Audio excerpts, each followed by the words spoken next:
கட்டி கணபதி ஹோமம் நீங்க பண்ணினாலும்,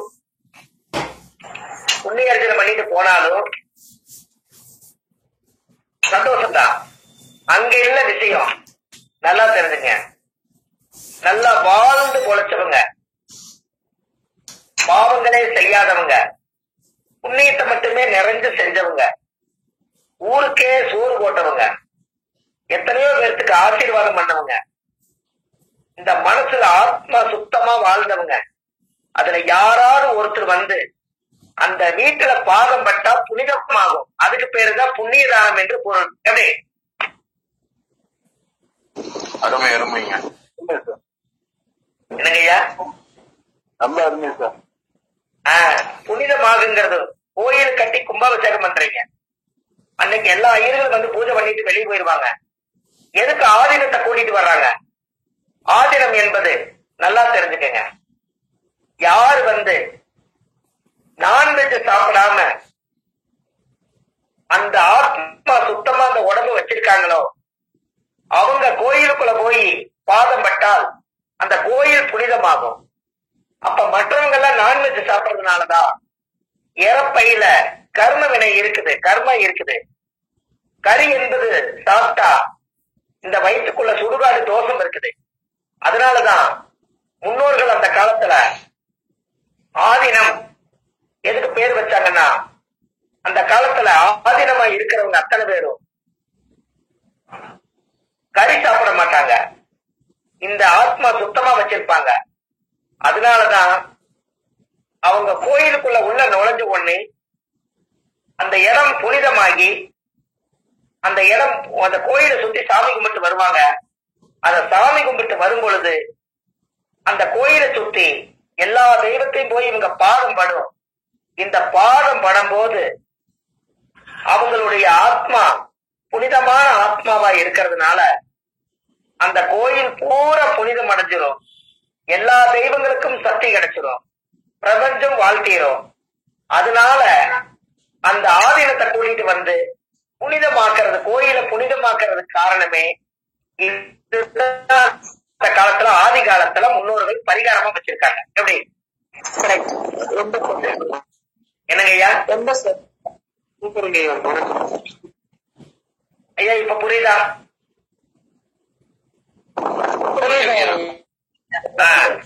அப்ப ஒரு கோயில் கட்டி கும்பாபிஷேகம் பண்ணி தீர்த்த மூர்த்தின உடனே சாமிக்கு சக்தி வருவதில்லை.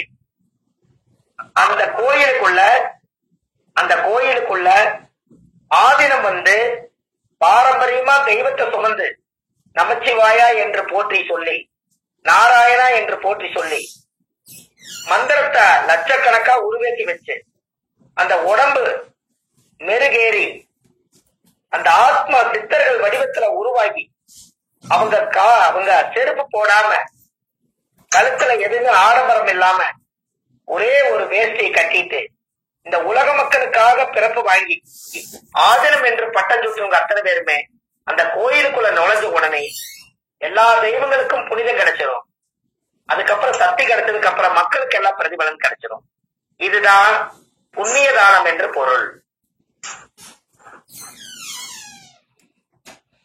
ரொம்ப சிறப்புங்க. அப்ப இனிமேல் உங்க வாழ்க்கையில என்ன பண்றீங்கன்னா, வாழ்க்கையில ஒரு முறை வீடு கட்ட போறீங்க. அது அரண்மனையா கட்டினாலும் சரி,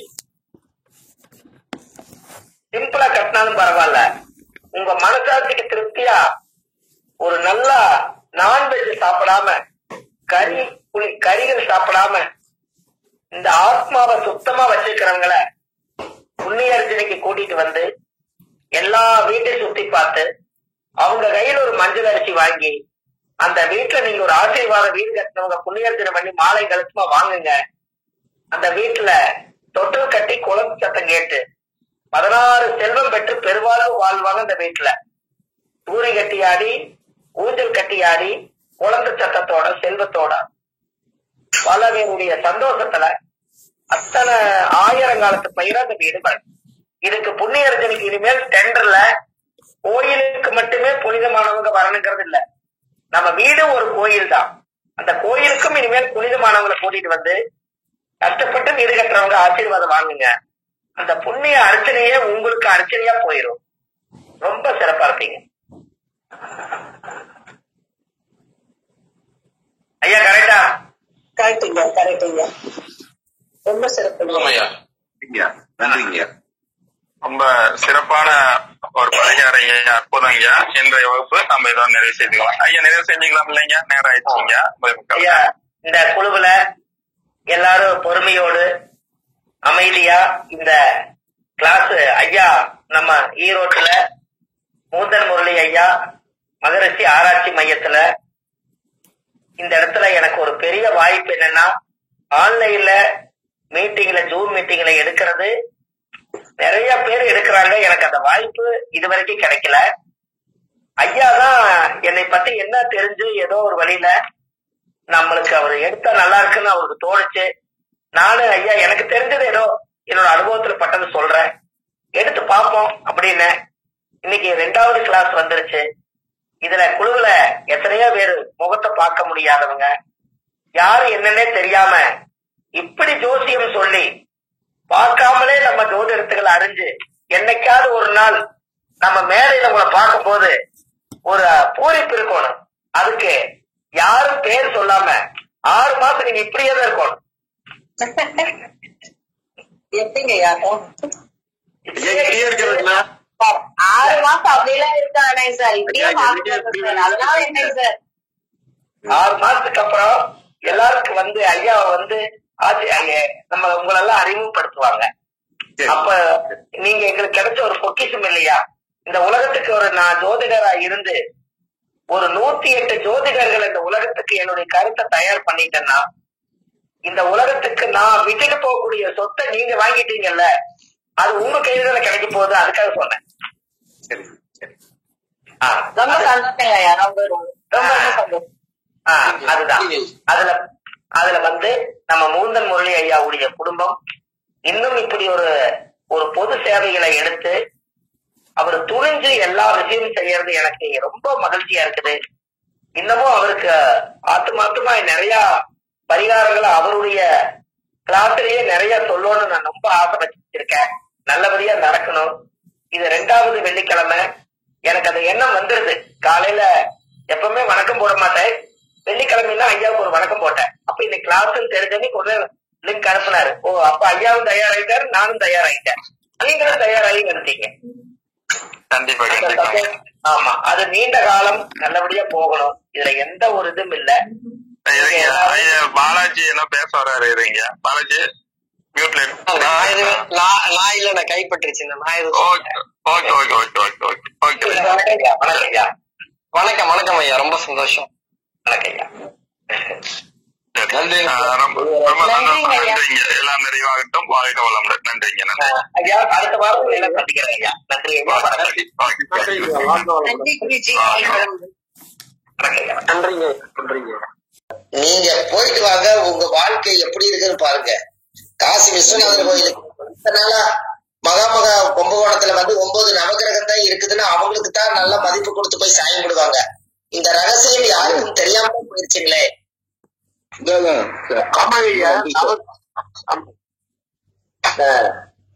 அதனால நீங்க கண்டிப்பா காசி விஸ்வநாதரை போய் நீங்க பாத்துட்டு வாங்க. உங்க வாழ்க்கையில ஒரு மிகப்பெரிய ஒரு மாற்றம் உருவாயிரும். அதுக்கு அடுத்தது மிகப்பெரிய லெவல்ல உருவாயிருவீங்க. சரிங்களா? நன்றி சார். நன்றி. சரிங்க, ரொம்ப நன்றிங்க ஐயா. நன்றி சார். நன்றி சார். நன்றி சார். ஆமா,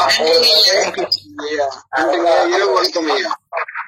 ஐயா நன்றிங்க ஐயா. வணக்கம் ஐயா. நன்றிங்க. நன்றிங்க ஐயா, ரொம்ப நன்றிங்க. புதிய தகவல்லாம் கிடைச்சது. நன்றிங்க ஐயா.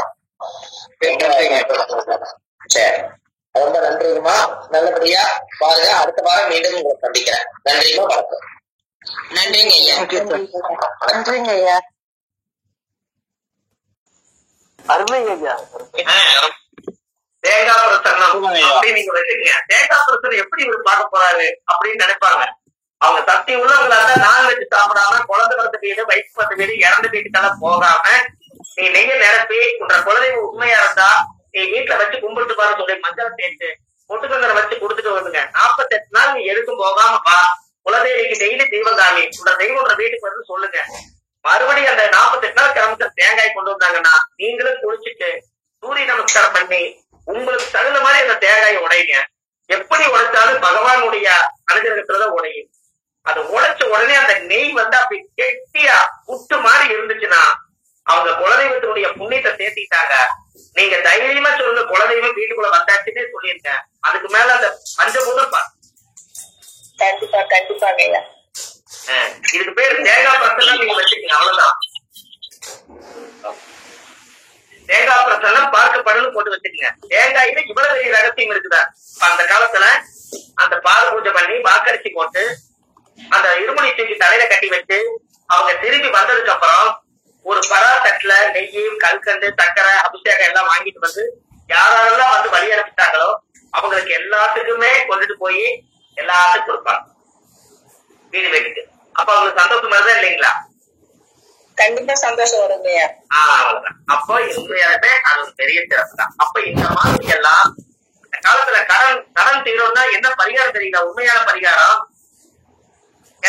பாத்தீங்கன்னா ஐயா, கடன் தீரம்னா சொல்லுங்க.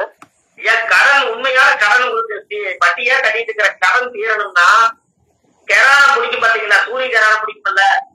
ஆமாங்கய்யா.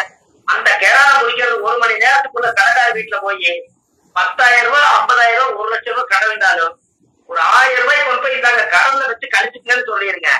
அன்னையில உங்களுக்கு கடன் தீர ஆரம்பிச்சு தீந்துரும்.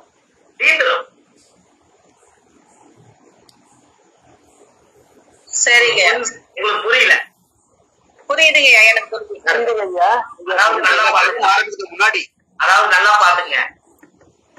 பித்திருக்கடன் சொல்றீங்கல்ல, பித்திருக்கடன் போன ஜென்மத்துல நம்ம என்ன பாவம் பண்ணமோ இன்னைக்கு எனக்கு கடனும் வட்டியா அடைக்கன்னு சொல்றீங்க. அப்ப பித்திருக்கடன் எல்லாமே ராகி இதெல்லாம் பாட்டு பாடி வருதா? ஆமாங்கய்யா. இந்த சூரியனுங்கிறது நம்ம அப்பா செஞ்ச கடனா? அப்பாவுடைய கடன் பிள்ளைக்கு வருமா?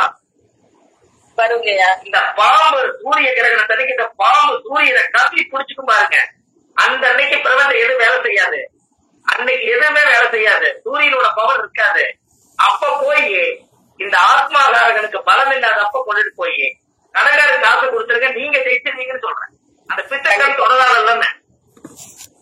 தொடராதுங்க. அவ்வளவுதான்.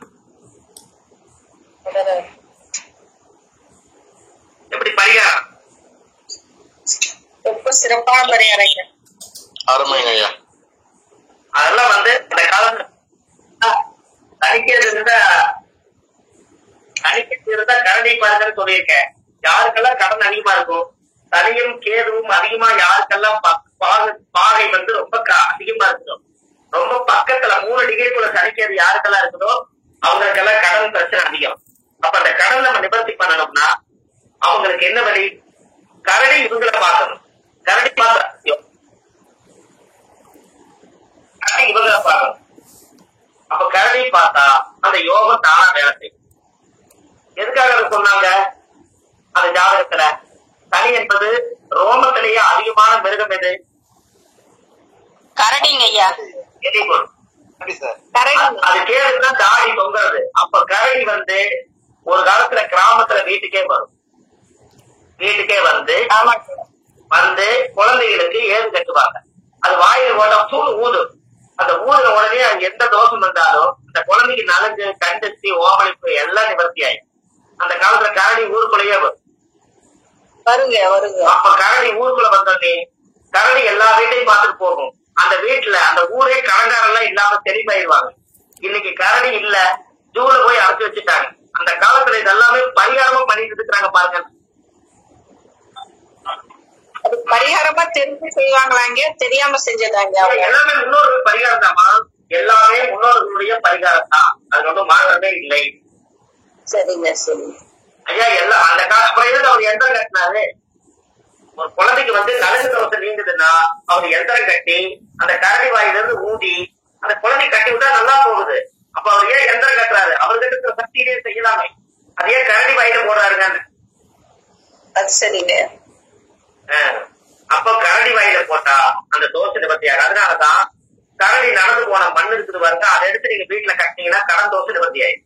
எப்படி நீங்க மனுஷனோட பாகத்தை எடுத்து சுத்தி போடுறீங்க, அது போல கரடி நடந்து போன பாகத்து இருக்கும். அந்த பாகத்து மண் எடுத்து வீட்டுல கட்டி வச்சீங்கன்னா கடன் ஒரு துளி இருக்காது. எப்படி 4 பாதம் மண் எடுக்கணுமாங்க இல்ல ஒரு பாதத்தை ஒன்னு எடுத்தாலே போதுங்கம்மா. அவர் பாதம் பட்டு அது ஒரு புனிதமானது. புரியுதுங்களா? நம்ம நீங்க எப்பவுமே தானம் மாசத்துல ஒரு நாள் அம்மா தோசியரா இருக்கிறவங்க மத்தவங்க எல்லாம் வந்து தானமும் தர்மமும் மாசத்துல அமாவாசை பௌர்ணமிக்கு அன்னதானம் போட்டுருங்க. உங்க கர்மம் கழிய ஆரம்பிச்சிடும். கண்டிப்பா இதை செஞ்சுட்டு வாங்க. சரிங்க ஐயா. காசு வந்தா 100 ரூபாய் சம்பாதிச்சா 2 ரூபாய் தர்மம் பண்ணணும்னு சொல்லிக்கிறாங்க. அந்த 2ஐயும் சேர்ந்து நீங்களே சோப்புல வச்சுக்கிட்டு நம்ம இன்றைய கூலி 4 உழைச்சு காசு அவருக்கு கொடுப்போம்னு நினைச்சிட்டு இருக்கிறாங்க. நல்லா பாருங்க. தனம் அப்படின்னு உங்களுக்கு வந்துருச்சுன்னா தனம் அப்படின்னு வந்துருச்சு. அதுக்கு எப்படி எழுதுவீங்க? தனம்னு எழுதுவீங்க. சரி, அந்த தா பக்கத்துல ஒரு காலம் வச்சீங்கன்னா என்னமா மாறிடும்? தானமும் மாறிடுங்க ஐயா. அப்ப தானம் வந்தா தானம் பண்ணணும். நீங்க தனம் வந்தால் தானம் செய்யும். தனம் வந்தா தானம் பண்ணணும். என்ன சேர்த்து வச்சுட்டு அது என்ன ஆகும்? கண்டிப்பா தனம் தானம். அப்ப தனம் வந்து தானமா மாத்தணும். அப்ப தனம் வந்துருச்சுன்னா தானமா மாத்தணும். அவ்வளவுதான். எல்லாத்துலயும் வார்த்தை இருக்குதுங்கம்மா. தவம் சிவம். அந்த சாவம் மேல சூழ்ச்சி என்ன? சவம் சீவம். சிவம். அவ்வளவுதான். சிவன் சிவம் சவம். அந்த சாதா அதை சுழிச்சா சிவம். அதை சுழிக்கினா சவம். அப்போ ஒரு நாள் நம்ம என்னைக்கு இருந்தாலும் சிவன் கட்ட மோட்சமடைய போறோம். போகும்போது அவர் கேட்பாரு, எத்தனை புண்ணியம் பண்ணிட்டு வந்தீங்கன்னா அந்த ரெக்கார்டு புண்ணு கேட்பாரு. அதனால சவம் ஆகாதுக்கு முன்னாடி சிவ பூஜை பண்றதுக்காக தர்மம் பண்ணுறது. சரி சரி சரி. தர்மங்கிறது கர்மங்கிறது இந்த காவம் வந்து சொல்லி விட்டா தர்மம், அந்த விட்ட கர்மம் எல்லாமே அங்கதான் அடைக்கும். அதனால தனம் தானம். அதனால சொன்னாங்க. அதனால தனம் தரும் கல்வி தரும் ஒரு நாளும் தலைவரியா மனம் தரும் பாடும்போதே தனம் தரும் கல்வி தரும். தனம் வந்து பாதி வாங்கிட்டீங்க, தானம் எப்போது செய்யறீங்கன்னு தானே கேட்டீங்க. ஆமாங்க. அதனாலதான் 10ஆம் பாவம் தான். அன்னதானம் எத்தனாம் பாவம் வருதுங்க? அன்னதானம் 10ல வருது. அன்னதானம் 10ஆம் பாவம். அப்ப 10ஆம் பாவம் தொழில் அன்னதானம் போட்டீங்கன்னா தொழில் நல்லா இருக்குமா நல்லா இருக்காதா? நல்லா வருங்க. நல்லா இருக்குங்க. நீங்க 10ஆம் பாவத்தை இயக்கிறதுனா 10ஆம் பாவத்துல ஜீவனம் கர்மா மட்டும் 2 சொல்லிருவீங்க. 10ஆம் பாவம் தான் அன்னதானம் இல்லைங்களா? 10ஆம் பாவம். அப்ப நீங்க தான் 10ஆம் பாவத்தை பலப்படுத்துங்க. என்னங்கம்மா? ரொம்ப ரொம்ப சந்தோஷங்கம்மா. 10 மணி ஆக போகுது. இன்னைக்கு பரிகாரம் எப்படிமா? இன்னைக்கு கிளாஸ்ல எப்படி இருந்ததுங்கம்மா? ரொம்ப ரொம்ப அருமையா இருந்ததுங்க ஐயா. நிறைய விஷயம் நாங்க கத்துக்கிட்டோங்க ஐயா. ரொம்ப ரொம்ப நன்றிங்க ஐயா. அருமை ஐயா. ரொம்ப சந்தோஷங்க ஐயா. அடுத்த வெள்ளிக்கிழமை அன்னைக்கு இரவு 8 மணில இருந்து 9:30 மணி வரைக்கும் நம்ம 9:30 மணி சொல்றோம், 10 மணி ஆயிடுது. அது பேச பேச சுவையான வார்த்தைகள் கிடைக்கிறதுனால நேர காலம் போறது தெரியறது இல்லைங்க. கண்டிப்பாங்க. ஆமா. ஐயா உங்களுக்கு ஒன்னே ஒண்ணு கேட்கலாமாங்க ஐயா? சொல்லுங்கம்மா. ஐயா உங்களோட ஆன்லைன் கிளாஸ் நான் இது வரைக்கும் 5 கிளாஸ் அட்டென்ட் பண்ணிருக்கேன். ஆனா உங்களோட கிளாஸ் அட்டென்ட் பண்ணா மட்டும் என்னோட ப்ளூடூத் வந்து பிரச்சனையாவே இருக்கு. அது என்னன்னு எனக்கு புரியவே மாட்டேங்குதுங்க ஐயா. அப்படிங்களா? புதன் தகவல் தொடர்பு புதன் தானேம்மா உங்களுக்கு பிரச்சனை? ஆமாங்க ஐயா. சரிங்கம்மா. புதன் எங்க இருக்குதுங்க? புதன் வந்து துலாத்துல இருக்குங்க ஐயா. சுவாமி நட்சத்திரம். லக்னத்துக்கு ராகு புதன். நீங்க இன்னொன்னு வந்துருமா, நீங்க ப்ளூடூத் வாங்கி திருவாரூர் சுவாமி சதய நட்சத்திரத்தன்னைக்கு வேற ஒருத்தருக்கு நீங்க தானம் பண்ணுங்க. இந்த கர்மா முதல் போகட்டும், அதுக்கப்புறம் நீ வாங்கி மறுபடியும் ஒரு போட்டு. சரிங்க ஐயா. ஓகேங்க ஐயா. கண்டிப்பா நம்ம பிரச்சனை வந்து நம்மளே வச்சுக்கிறதுனாலதான். நம்ம ஒரு தானம் கொடுத்துட்டா, நானே ஒரு குழந்தைக்கு மெமரி லாஸ் ஆயிடுச்சு, மெமரி லாஸ் ஆயிடுச்சுனாங்க. செல்போன 32 GB மெமரியை கழிச்சு அது இருக்கிறது எல்லாத்தையுமே கொண்டு போய் ஒருத்தருக்கு தானமா கொடுங்கன்னு எல்லாத்தையும் சேவ் பண்ணி வச்சுட்டு ஒரு 32 GB இன்னொருத்தர் கொடுத்துட்டாங்க. புது மெமரி வந்து போட்டாங்க. இதுக்கப்புறம் அந்த குழந்தைக்கு வந்து தைரியமா 6 மாசம் எனக்கு பிரச்சனை இல்லைங்க, நல்லா படிப்புங்கிறது செல்போன்ல. நன்றிங்க ஐயா. 5 புதன் தானே? 5 புதன் தானே? செய்வேன். உங்களுக்கு அர்த்தநாரீஸ்வரர் கோயில் இருக்கிற ரகசியத்தை சொல்லி கொடுத்துட்டா உங்களுக்கு இன்னைக்கு சொல்லிட்டீங்க. ஆமாங்க ஐயா சொல்லி கொடுத்துட்டீங்க. 8 கிளி இருக்கும் மேல, 8 கிளி தரகலா பார்த்திருக்கோம். அதுக்குள்ள 10 கோண வில்வ இலை மேல கொட்டினாங்கன்னா அந்த ரவுண்ட சுத்தி விட்டாங்கன்னா அந்த சுத்தம் போது ஒரு ஏர் வரும். அந்த ஏர் போய் மேல் சுரங்கம் ஒண்ணு இருக்குது, அதுக்குள்ள போய் கரெக்டா அர்த்தநாரீஸ்வரருடைய தலை மேல அந்த வில்வ அர்ச்சனை பெருகும். இது 12 வருஷத்துக்கு நடத்துவாங்க, மிஸ் பண்ணாம ஒரு நாள் காட்டுவாங்க. ஐயா அந்த ராகு திசை புத்தி அந்தரம் நடக்கும்போது 1.5 மணி நேரம் ராகு காலம் ஐயா இல்ல எந்த காலம் ஐயா? 1.5 மணி நேரம் ராகு காலம் நடக்கிறதுனாலதான் நீங்க சதய நட்சத்திர கோயில் என்னைக்குமே 1.5 மணி நேரம் கோயில் இருக்கணும். யாருமே எப்பவுமே காளகஸ்தி, திருநாகேஸ்வரம், திருப்பாம்புரம், இந்த மாதிரி அர்த்தநாரீஸ்வரர் கோயில் இதெல்லாமே ராகு காலம் எத்தனை மணி நேரமா? 1.5 மணி நேரம். 1.5 மணி நேரம் நீங்க அந்த காலத்துல இருக்கும். 1.5 மணி நேரம் வேலை செய்யும். ராகு காலத்துல அந்த கோயில் இருக்கணுமா ஐயா? ராகு காலத்துல இருந்தா நல்லதானேமா? ஏன்னா ஒண்ணு சேர்ந்துக்கல, ஏன்னா ஒண்ணு சேர்ந்துருமல்லங்க. பாம்பின் கால் பாப்பறியும். பாம்பு கால் இல்லைங்கிறது நமக்கு தெரியாது, இன்னொரு அது எப்படி போகுதுன்னு தெரியாது. ஆனா பாம்பு கால் இல்லைங்கிறது இன்னொரு பாம்புக்கு தெரியுமல்லங்க. கண்டிப்பாங்க. ஆமா, அதனால உங்களுக்கு ரொம்ப சந்தோஷங்க ஐயா. அடுத்த பதிவுல உங்களுக்கு நான் சந்திக்கிறேன்.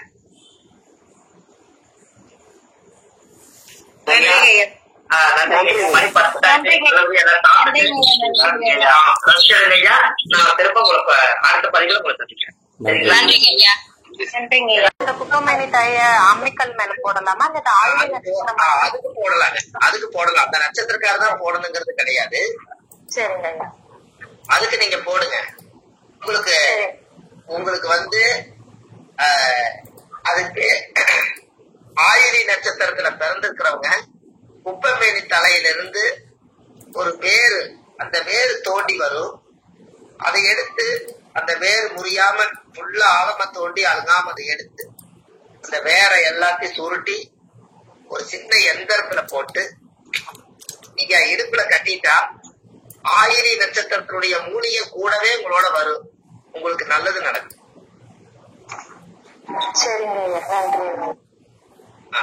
இது எல்லாம் பண்ணுமா? 10 மணி ஆயும் கூட ஐயா தாயத்துல போட்டுக்கலாம் ஐயா. தாயத்துல போட்டு வச்சுக்கோங்க. ஆயிரி நட்சத்திரத்தன்னைக்கு அந்த ஆயிரி அந்த குப்பமேனி தலையில இருந்து அந்த மூலிகையை பறிச்சு அந்த வேர்களை மட்டும் அந்த தண்டை எடுத்து உள்ளுக்குள்ள போட்டு ஒரு சிவன் கோயில் திருநூறு போட்டு பார்வதியோட குங்குமமும் திருநூறு 2ஐயும் போட்டு நீங்க உள்ள வச்சுக்கோங்க.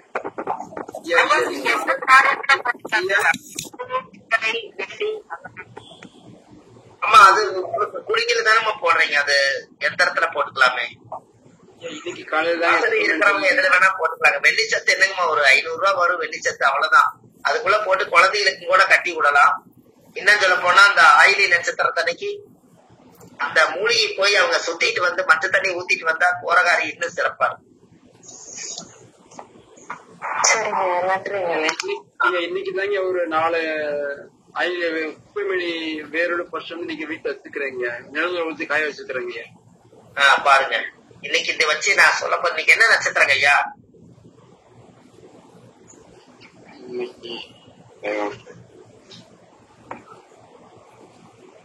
இன்னைக்கு மிருகசிரிஷ ஐயா. இன்னைக்கு வந்து மிருகசீரிஷ நட்சத்திரம். நேற்றுக்கு ரோகிணி நட்சத்திரம் முடிஞ்சு மிருகசீரிஷ நட்சத்திரம். இன்னைக்கு மிருகசீரிஷ நட்சத்திரம் முடிக்கும் போது மிருகசீரிஷ நட்சத்திரத்துக்கு அதிபதி செவ்வாய். செவ்வாய் என்பது பூமிகாரகன். பூமியிலிருந்து பறிக்கப்பட்ட மூலிகையோட இந்த பூஜையை நம்ம முடிக்கிறோம். நிழல ஓத்தி வச்சிருக்கிறேங்க. ரொம்ப சந்தோஷங்க ஐயா. அடுத்த ஒவ்வொரு பரிகாரங்களையும் ஞாபகப்படுத்தி வச்சுக்கோங்க.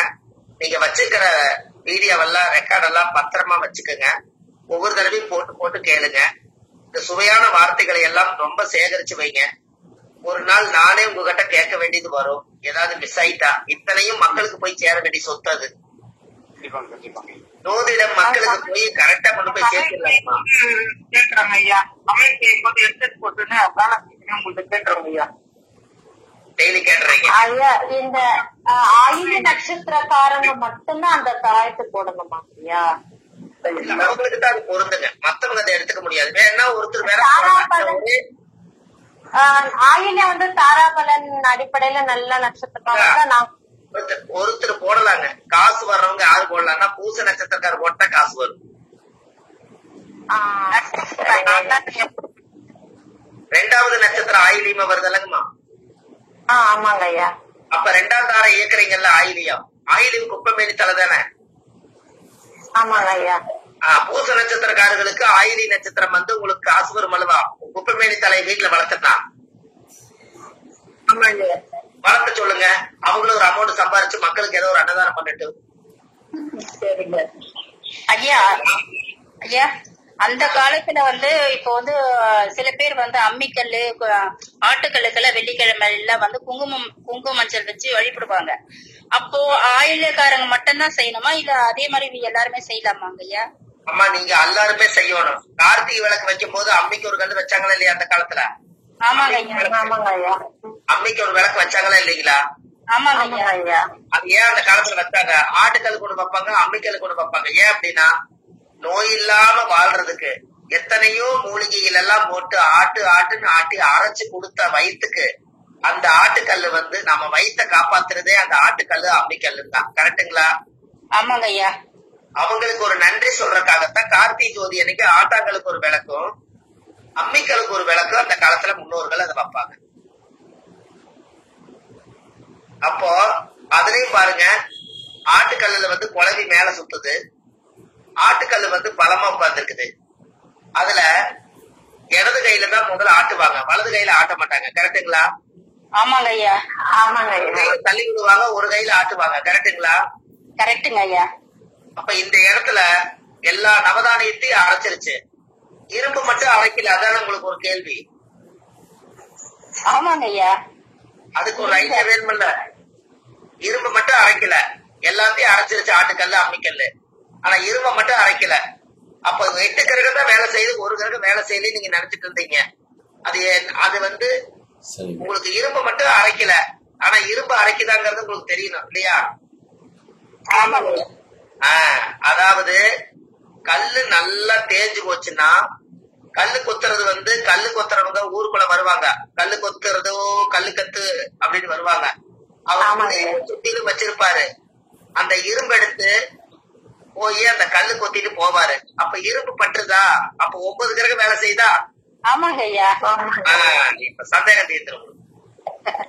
நன்றிங்க ஐயா. கண்டிப்பா கண்டிப்பாங்க. 9 கிரகமே 8 கிரகத்தை அரைச்சிருச்சு. சரினா இரும்பு அது எப்படி ஆட்டுக்கல் அரைக்கணும் விஞ்ஞானத்துல யாராவது கேட்டு நீங்க வந்து மாட்டிட்டு முழிக்க கூடாது. அப்போ நம்ம இதை சொல்றதுக்கு இன்னொரு வார்த்தை தயாரா வச்சிருக்கணும். சுத்தியில வச்சிருப்பாரு, உளி வச்சிருப்பாரு, ஒரு சின்ன ஒரு ஊரிய பையில போட்டு ₹1 ₹2 வீடு வீடா கல்லு கொத்தி அவர் ஜீவனம் பண்ணுவார். அவரோட வேலையே என்னன்னா மாவாட்டி எல்லாம் கல்லெல்லாம் தேஞ்சு நழுன்னு போச்சுன்னா அறப்படாது. அப்ப கல்லு கொத்துறவங்க மாசத்துக்கு ஒரு முறை அந்த ஊருக்குள்ள வருவாங்க. அவங்கள கூப்பிட்டு இரும்புங்கிறது சனி போட்டு கல்லு கொத்தி வச்சிருப்பாங்க. 1 மணி நேரத்துல ஆட்டி எடுக்கக்கூடிய பொருள், 1 மணி நேரத்துல ஆட்டி எடுக்கிற பொருள் 1/2 மணி நேரத்துல ஆட்டி எடுத்துருவீங்க. அதுக்கு இரும்புதான் காரணம். பாத்துக்கங்க, இரும்புதான் புதுப்பிக்குது ஐயா. அதனாலதான் அந்த காலத்துல வந்து இரும்பு வந்து அடிக்கடி கொத்து பண்ணி அவங்க மாவாட்டி சாப்பிட்டதுனாலதான் அவங்களுக்கு ஆயுள் பலத்துக்கு உண்டானவர் சனி பகவான் உங்களோட உணவுலையும் அவர் தொடர்ந்து சப்போர்ட் பண்ணதுனாலதான் நம்ம சாப்பிட்டு உயிர் வாழ்றதுக்கு சனி பகவானே காரணம். ஜீவனக்காரன் என்னங்கய்யா? ஜீவனக்காரன் 10ஆம் பாவாதிபதி ஜீவனமாவும் போயிடுச்சு. அன்னைக்கு நாங்க எங்க அம்மா கொஞ்சம் இப்படி ஆட்டுவாங்க, நாங்க விளையாட்டு இருப்போம். நாளைக்கு காலையில உனக்கு புட்டு சுட்டு போடுறேன்ப்பா. அந்த புட்டு சுடுறதுன்னா அந்த காலத்துல இட்லி பாத்திரம் வாங்குறதுக்கு காசு கிடையாதுங்க. அந்த இது வாங்குறதுக்கு, இந்த அடுக்கு சட்டி வாங்குறதுக்கு காசு இருக்காது. வறுமையின் நிறம் சிவப்புங்கிற கோட்ல நாங்கெல்லாம் வாழ்ந்தோம். அப்ப என்ன பண்ணுவாங்கன்னா, எங்க அம்மா என்ன பண்ணுவாங்கன்னா, அடுப்பு எரிக்கிற குச்சிய ஒரு அடி எடுத்துக்குவாங்க. ஒரு அடி எடுத்து உடைச்சிருவாங்க. அதே மாதிரி 2 குச்சி உடைச்சு கூட்டல் மாதிரி பிளஸ் மாதிரி 4 போட்டு கட்டி அதை ஒரு அடுக்கு பாத்திரத்தை மேல அது வச்சு அதுக்கு மேல வெள்ளை துணியை வேட்டி விரிச்சு குழிய 4 குழி பண்ணி அதுல மாவாட்டி அதுல மாவை ஊத்தி அதை சூட வச்சு இத்தச்சோடு இட்லி எங்களுக்கு போடுவாங்க. அப்ப அன்னைக்கே பிளஸ் உருவாக்கிக்கிறாங்க பாருங்க. அது பிளஸ் வச்சிருக்காங்க பாருங்க அந்த காலத்திலேயே. அந்த காலத்துல ஆதி காலத்துல எல்லாமே ஒரு எளிமையான பரிகாரங்கள். அன்னைக்கு 27 நட்சத்திரம் இயங்குச்சு. எல்லா வீட்லயுமே 9 கிரகம் வாசம் செஞ்சது. எல்லா வீட்லயுமே நவதானியம், கொள்ளு, ராகி, சோளம், கம்பு, கேழ்வரகு, தவிடு, புண்ணாக்கு எல்லாமே இருக்கும். அன்னைக்கு 9 நவதானியத்தோடவே அவங்க வாழ்ந்தாங்க. 9 கிரகங்களே அவங்களுக்கு வாசிச்சு நோய் இல்லாம வாழ்ந்துட்டு போனாங்க. ஒரு சாதாரண வெயில் அடிச்சாலும் கூட ஒரு கொடை குடிச்சிட்டு போவாங்க. அந்த அளவுக்கு அனுசம்னா கொடை. அது கூட ஆயில பலப்படுத்தி ரொம்ப உச்சி வெயிலையும் கூட ஒரு கொடை வச்சிருப்பாங்க. அந்த காலத்துல தைச்சுதான் துணி போடுவாங்க. கிழிஞ்சதுன்னா உன்னை போட்டுட்டு ஒண்ணு எடுக்க மாட்டாங்க. அத ஊசி நூல் வாங்கிட்டு வந்து தைச்சுதான் போடுவாங்க. அன்னைக்கு நாகரிகம் பார்க்கல. அப்படியெல்லாம் வாழ்ந்தவங்க எல்லாம் நல்ல புனிதமான ஆத்மாவெல்லாம் மண்ணுக்குள்ள போயிட்டாங்க. கொஞ்சம் பேர் தான் இருக்காங்க. மீதி இருக்கிறவங்களாவது இந்த திசைக்கு வரணுங்கிறதுக்காகத்தான் இந்த கிளாஸே. சந்தோஷம்.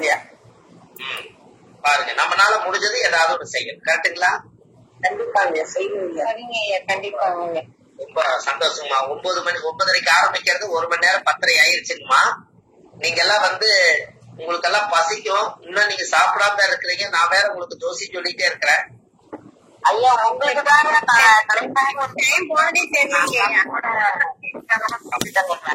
மணி நேரம் 2.5 மணி நேரம். ஆமா, ஒரு படத்துக்கு டிக்கெட் வாங்கி படம் முடிச்சு வெளியே வந்திருப்பாங்க. ஆமா, சரி, ரொம்ப சந்தோஷமா. மணி 10:30 ஆச்சு. நீங்க எல்லாருமே நல்லபடியா சாப்பிட்டு ரெஸ்ட் எடுங்க. அடுத்த வாரம் உங்களை எல்லாத்தையும் சந்திக்கிறேங்க. ரொம்ப நன்றிங்க. எல்லாத்துக்கும் அம்மா மருந்து வணக்கம்மா. எல்லாத்துக்கும் வணக்கம் ஐயா. சரிங்க, ரொம்ப சந்தோஷம் ஐயா.